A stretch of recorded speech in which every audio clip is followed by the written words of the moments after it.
안녕하세요. 사실과 자유 이승만TV의 주익중입니다. 오랜만에 이승만TV 시청자 여러분을 찾아뵙게 됐는데요. 오늘은 징용배상 판결 문제와 관련된 말씀을 드리겠습니다. 네, 제목을 징용배상 판결 해법은 이렇게 잡아봤습니다. 자, 2018년도에 이른바 징용배상 판결이 나오고 나서 일본 기업에 대해서 그 자산을 압류하는 등 현금화 작업이 진행되다가 중단이 됐고, 여하튼 이 판결로 인해서 한일 관계는 최악의 상태에 빠져 있습니다. 그 해법을 어떻게 찾을 것인가 해서 지금 윤석열 정부가 새로 모색을 하고 있고요. 그래서 그와 관련해서 제 의견을 말씀드리도록 하겠습니다. 잘 아시다시피 2018년 10월 말에 우리나라 대법원이 일제하 징용 노무자에 대해서 일본 기업이 배상하라고 하는 판결을 내렸습니다. 한일 관계를 파탄으로 몰아넣은 최악의 말도 안 되는 판결이었는데요. 여하튼 그때 신일철 죽음이라고 하는 일본 회사에 대해서 이춘식 등 4명에게 1억 원씩 배상 판결이 내려졌고요. 또 그 얼마 후에는 미쓰비시 중공업에 대해서도 4명에게 8천만 원씩의 배상 판결이 내려졌습니다. 이로 인해서 이제 한일 관계가 급전직하로 악화가 돼서 2019년 7월에 일본이 전략물자 수출과 관련한 우대국가, 즉 화이트리스트에서 한국을 배제했고, 그러면서 수출 규제를 할 수 있도록 길을 열어놨고요. 그로 인해서 한일 간에 큰 갈등이 생겼습니다. 잘 아시다시피 그때 법무부 장관이었던 조국이 죽창을 들고 죽창가를 부르자 이렇게 반일 선동을 한 바도 있습니다. 그때 문재인 대통령은 다시는 일본에 지지 않겠다라는 등 헛소리를 한 바도 있습니다. 그런데 신일철 죽음이나 미쓰비시 중공업의 국내 자산을 압류해서 그것을 현금화하는 작업은 어느 정도 진행이 되다가 중단이 됐습니다. 이것은 반일몰이에 여념이 없었던 문재인 정부조차도 그런 현금화 작업을 했을 때 정말로 한일 관계는 되돌릴 수가 없다 하는 그런 심각성을 인지한 측면도 있었고요. 또 하나는 2021년에 도쿄올림픽을 계기로 해서 일본에서 다시 남북 화해쇼를 해보려고 하는 의도도 있었습니다. 그러나 여하튼 현금화는 진행되지 않은 상태에서 문재인 정부는 그냥 방치를 했고요. 그 문제가 윤석열 정부에도 넘어와서 이 윤석열 정부가 한일관계 개선을 위해서 징용배상 판결의 해법을 모색하고 있는 중입니다. 윤석열 정부 안에서는 사실상 이미 해결의 가닥을 잡은 것 같고요. 그 일환으로서 지난 1월 12일 국회에서 공청회가 열렸습니다. 제목이 강제징용 해법 논의를 위한 공개 토론회 이렇게 되어 있고요. 외교부와 한일의원연맹의 회장인 국회의원 정진석, 이 양자가 공동 주최한 행사였습니다. 이 사진을 보시면은 여러 명이 나와 있는데 맨 오른쪽에 있는 사람이 사회자고요. 맨 왼쪽에 있는 2명이 발제자입니다. 그리고 그 사이에 있는 사람들은 중간에 논평을 하는 토론 패널이 되겠습니다. 이 공청회의 진행은 박철희 서울대 국제대학원 교수가 사회를 맡고 이 서민정 외교부 아태국장이 첫 번째 발제를 하고 심규선 강제동원 피해자 지원재단의 이사장이 두 번째 발제를 했습니다. 그리고 여러 명의 토론 패널이 나왔는데 그중에 임재성 변호사라고 해서 징용배상 소송의 대리인을 한 사람도 있었고 좌파 역사 홍위병 단체죠. 민족문제연구소의 대외협력실장인가를 하는 김영환이라는 사람도 나왔고 또 고려대학교의 박홍규 교수, 또 이원덕 국민대 일본학과 교수 있었고 무슨 한겨레 신문에 무슨 부장도 나왔습니다. 지금 사진의 왼편이 외교부 아태국장으로서 일본과의 외교 문제를 총괄하는 서민정 국장입니다. 그리고 이 오른편에 있는 분은 전 동아일보 논설위원이에요. 심규선 씨라고 일제하 강제동원 피해자 지원재단의 이사장을 하고 있는 분입니다.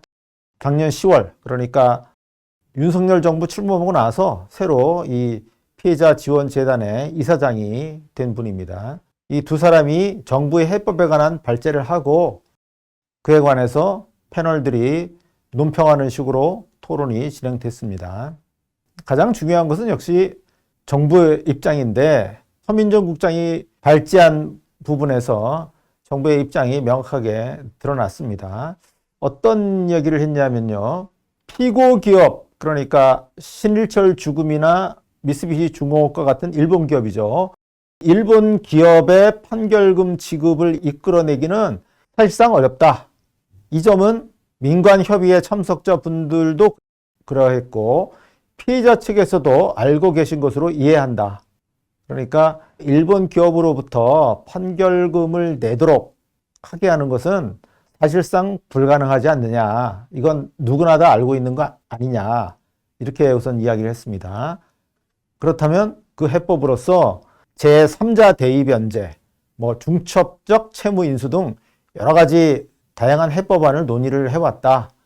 그런데 피해자들이 제3자를 통해서도 우선 판결금을 받아도 된다고 판단하기에 이르렀다. 그렇다면 이 판결금을 지급할 제3자는 누구냐? 이 지급 주체는 일제강제동원 지원재단이 바람직하다고 생각한다. 이런 내용으로 발제를 했습니다.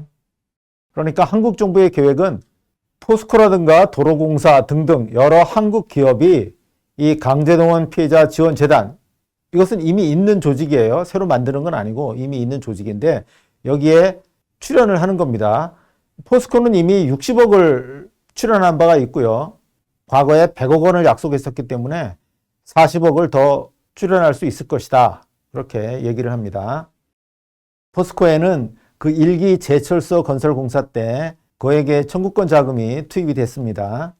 그러니 이 청구권 자금의 혜택을 본 포스코가 한일 과거사 문제가 나올 때마다 돈을 내라 이런 얘기들이 나왔고 또 실제로 포스코가 그래서 출연도 했습니다. 도로공사는 왜 등장했을까요? 경부고속도로 건설 때 700만 달러인가 하는 청구권 자금이 투입이 됐어요. 금액이 큰 건 아니에요. 그러나 여하튼 청구권 자금에 수혜를 입은 기업이다. 이렇게 해서 도로공사도 들어가고요. 다른 몇 개의 후보 기업들이 있는 걸로 알고 있습니다. 어쨌든 이렇게 돈을 받고 이 강제동원 피해자 지원재단이 현재 소송에서 최종 승소를 한 8명의 원고에 대해서 대신 대위 변제를 해준다 하는 겁니다. 이렇게 일이 진행이 되면 당사자라고 할 수 있는 일본의 기업들, 신일철 주금이니 미쓰비시 중공업이니 또 후지코시라고 해서 우리나라 여성 정신대원들이 다수 가서 일을 한 기업이 있습니다.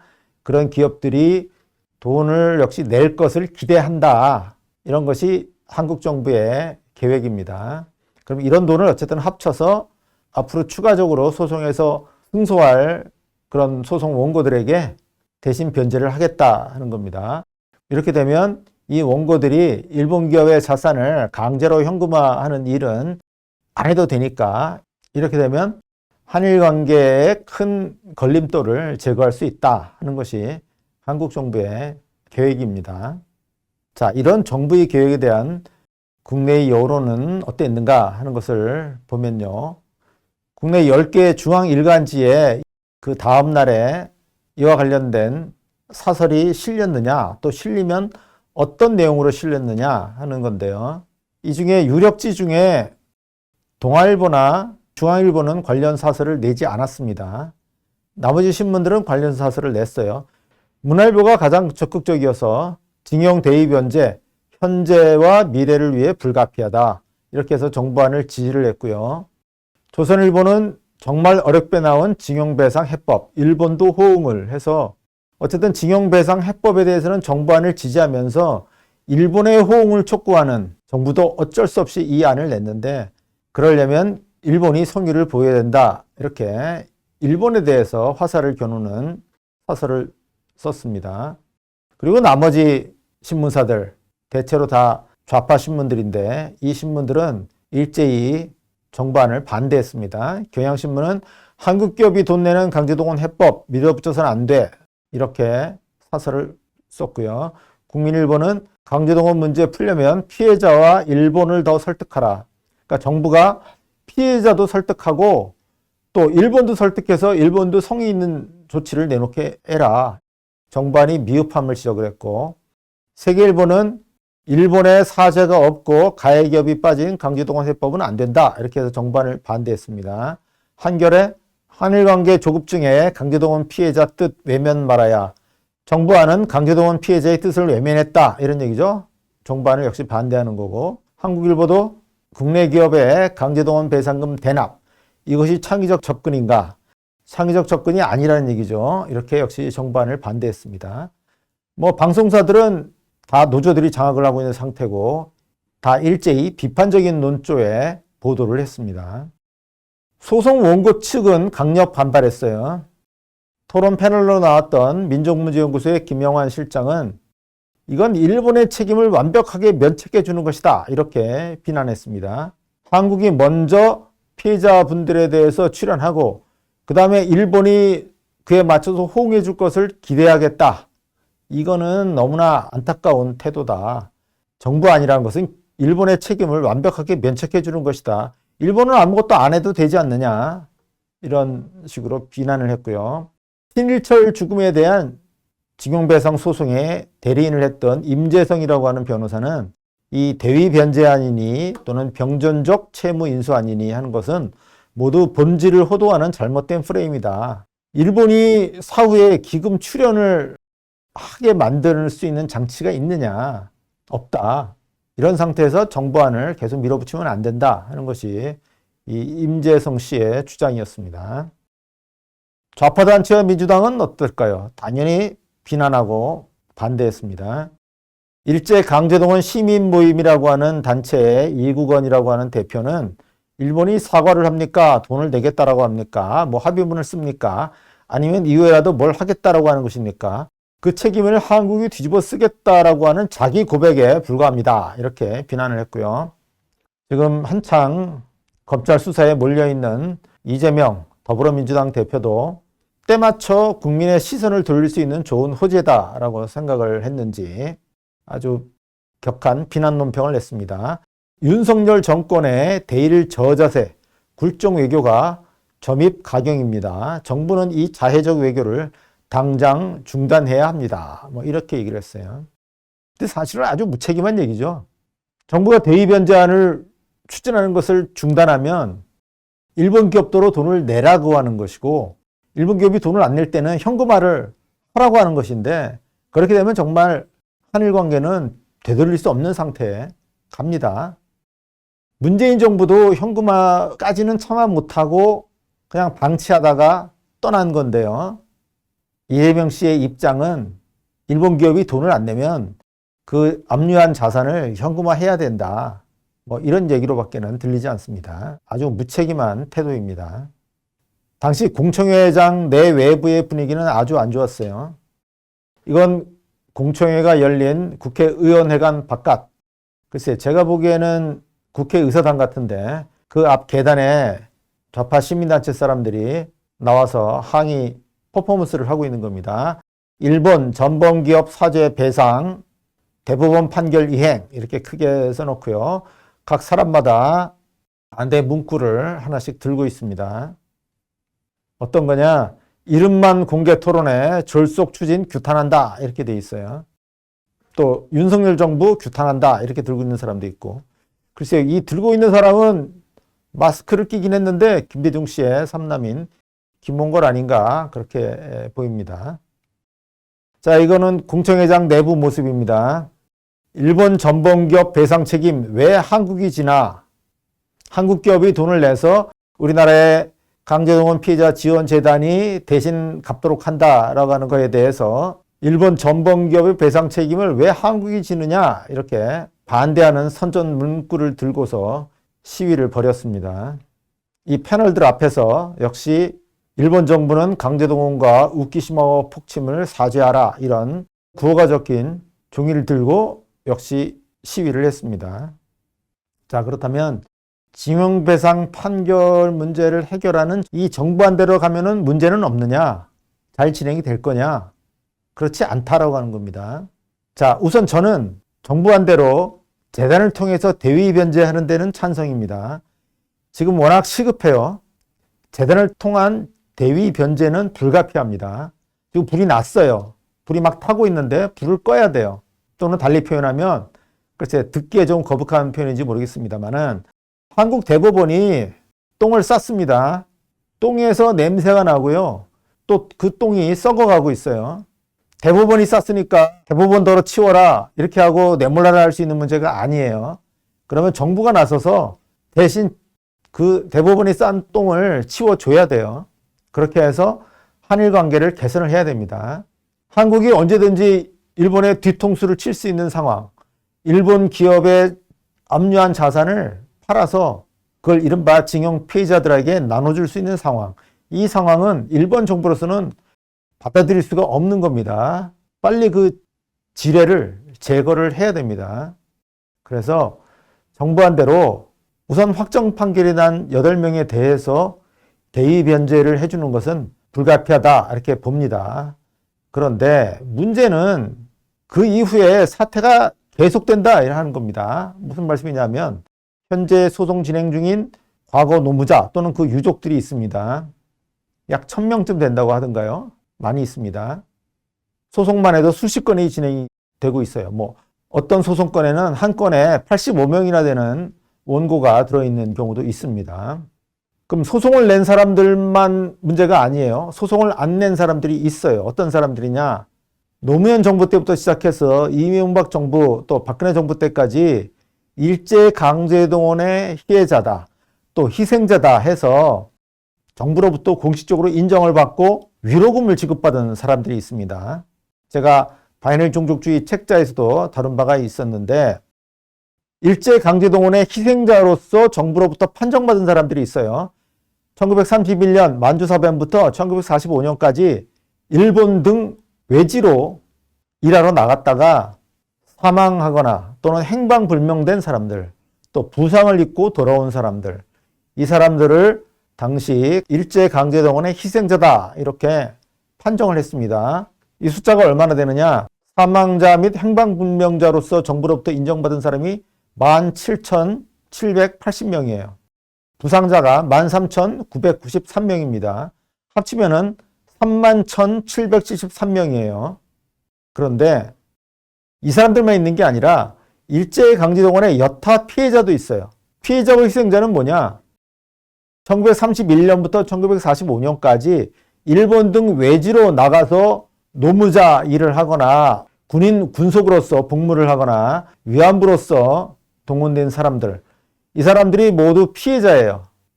피해자인데 그 중에서 사망, 행방불명, 부상 이걸 당한 사람들이 희생자고요. 나머지 사람들은 여타 피해자 또는 그냥 피해자죠. 이 사람들은 얼마나 되느냐? 186,866명이에요. 이 두 부류를 합치면 모두 21만 8,639명입니다. 이 중에 사망자와 행방불명자 이 17,780명은 노무현 정부 이래의 강제동원 희생자 지원 사업에서 2천만 원씩, 물론 그 후손들이 받는 거죠. 2천만 원씩 지급이 됐고요. 부상자는 부상 정도에 따른 또 보상금을 2천만 원 이하에서 받았습니다. 여타의 피해자들은 돈을 받지 못했어요. 신일철 죽음이나 미쓰비시 중공업에 대해서 소송을 내서 대상 판결을 받은 8명은 어디에 속하느냐? 이 4번 일제강제동원의 여타 피해자, 일본으로 갔다가 죽거나 다치지 않고 무사히 돌아온 사람들, 여기 속해요. 이 사람들한테 지금 1억 원씩 또는 8천만 원씩 배상하라고 판결이 내려졌던 거고요. 이 4번에 있는 사람들, 소송은 내지 않았던 이 사람들이 당연히 요구하겠죠. 똑같이 일제강제동원의 피해자로 정부로부터 판정을 받았는데 저 사람들은 소송을 냈다고 해서 1억 원씩 주고 왜 나는 안 주느냐 라고 요구를 할 겁니다. 강제동원의 희생자 유족들은 어떨까요? 사망하거나 행방불명된 사람의 유족들은 아니 멀쩡히 살아서 돌아온 사람도 1억 원 받았는데 우리는 죽었다. 죽거나 행방불명이 됐는데 왜 2천만 원밖에 안 주느냐. 더 달라 요구를 할 겁니다. 이 사람들은 당연히 최소 1억이겠죠. 최소 1억 이상 또 요구를 할 거예요. 이렇게 되면 자 21만 명이에요. 이 사람들이 1억씩 받으면 돈이 얼마인가 하면요. 21조 8,639억 원이에요. 약 22조 원의 돈이 필요해요. 문재인 정부 이래로 돈을 마구 쓰다 보니까 요즘은 뭐 몇 조 원 그래도 돈 같아 보이지 않습니다만은 22조나 되는 돈을 새로 내놔야 되는 그런 상황에 몰린다 하는 겁니다. 그럼 또 이걸로 끝이냐? 아닙니다. 이 일제강제동원의 피해자라고 해서 정부로부터 판정을 받은 사람들은 국외로 나간 사람들이에요. 그럼 당시 일본에서 전시 노무동원 시켰던 것 중에는 국내에서의 동원도 있어요. 또 국내로 동원됐다가 예를 들어서 전라남도에 있던 사람이 또는 경상남도에 있던 사람이 저 함경도의 건설 현장 또 탄광 이런 쪽으로 동원된 사람들이 있습니다. 갔다가 죽은 사람도 있어요. 그런데 이런 사람들 경우에는 이 노무현 정부 이래의 강제동원 희생자 지원 사업에서 아무런 보상을 받지 못했습니다. 이런 국내 동원자들이 왜 우리는 보상 안 해주느냐 하고 또 들고 일어날 거예요. 근데 이 사람들은 숫자가 어마어마해요. 700만 명이 넘습니다. 자, 이거 감당할 수 있겠습니까? 감당 못합니다. 20만 명에 대해서 피해 보상해 주는데 20조 원이 넘게 드는데 몇백만 명 되면 몇백조가 들어요. 그걸 어떻게 지급을 해줄 겁니까? 그런데 이 요구는 반드시 나오게 돼 있습니다. 그래서 어딘가에서 잘라야 됩니다. 자, 일단 정부가 대위 변제 사업을 시작하면요. 현재 소송 중인 사람들, 또 미처 소송을 내지 않았던 정부로부터 또 강제동원 피해자, 희생자로 인정받은 사람들, 이 사람들이 자신들에게도 배상을 하라고 요구할 겁니다.